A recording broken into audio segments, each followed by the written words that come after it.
Hello there, kia ora. There's a popular expression on the right of politics. Facts don't care about your feelings. It's meant to make having feelings seem like a bad thing, I think. Or that governing to make people in society feel better is bad. It's, I don't know, probably woke or something. Well, the right of politics in Aotearoa New Zealand agree that facts, not feelings, should be the guiding principle in how they create policy. It's actually one of the reasons why they put into writing in the coalition agreements that facts and evidence should be used to create policy points.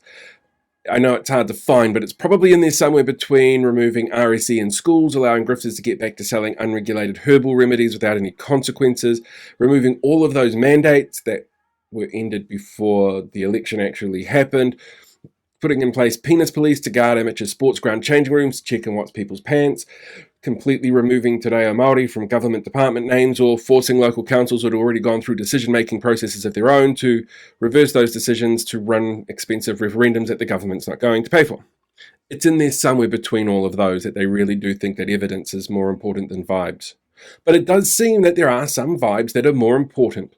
Those of the mysterious group of businesses who get polled about their confidence in the country's economic outlook.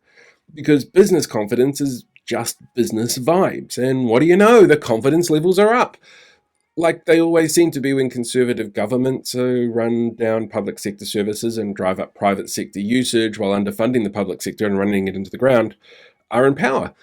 We know these vibes are important though, because the government ministers who have spent the past few weeks sharing a few holiday shots of their holiday destinations have crawled out of the woodwork to celebrate the vibes and claim that it's a win, along with other stuff that they want to take credit for. Like Simeon here. He wants you to remember that inflation and interest rates are down under the current government. He's very careful not to mention the fact that these are the results of a huge range of factors, most of which don't come into play because of the government while they were in power or are beyond government direct control, like international exchange rates and supply constraints. Oh, and of course, Nicola had to have her say with this fun press release pointing out that business confidence is the highest since the first lockdown, meaning that the economy is going in the right direction. Vibes are not really there to dictate which way the economy is going. Only we all know that it's not really going in the right direction for the average person. Look, just this week, we got news to expect another fuel price increase at the pump. We got news that there are fewer people employed in some of our biggest sectors, that economic indicators like the number of houses being built are down significantly on the last few years. But Nicola tells us to rejoice because with business confidence comes business investment, which leads to growth. After all, even though the government gave a $3 billion incentive to landlords to keep doing it, the Prime Minister, the Prime Minister who had 7 houses when he started the job and sold 3 of them since becoming Prime Minister after moving the Bright Line test so he benefits directly from policy changes, well, he keeps telling us that we won't get rich selling each other houses. So we need to find ways to grow business.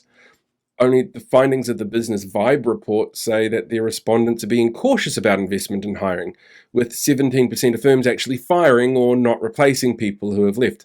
Only they don't use the term firing. That's a mean word. It's actually one of the reasons why economists have said that we should expect to keep seeing unemployment rise throughout the year, to keep expecting to see mass migration and people going overseas, expect to keep seeing wage growth stifled, and keep expecting to see day-to-day costs increase. But don't worry, the Minister of Finance, who delivered the worst economic recession since the 90s, says some very specific vibes are on their side, which is really kind of impressive. In a depressing way when you consider that when the government took over, the pre-fu report had shown a stronger economy than expected. That post-lockdown economic recovery that we had was, according to the OECD, some of the strongest in the world, and that had set us up with a very cautious path to success, with some of the lowest debt to GDP ratios in the world and economic focus built on avoiding unemployment built into legislative oversight in a recession could have been avoided. But the vibes weren't right. Pity the facts don't care about your feelings, because right now, for a huge number of Kiwis, the fact is we can feel how hard the economy is tanking and taking us with it. Every time we have to go out and buy a block of butter for almost $10 in a country where dairy is our main export product. But hey, business vibes are positive, so that's all okay. Oh, hey there, podcast listener. Look, you've reached the end of this episode, and I know my episodes are short, so I'm sorry it feels so abrupt. But hey, you've got plenty of options from here on in. You could Go and listen to more content if you want to, and feel free to rate it on whatever platform it is that you're listening to.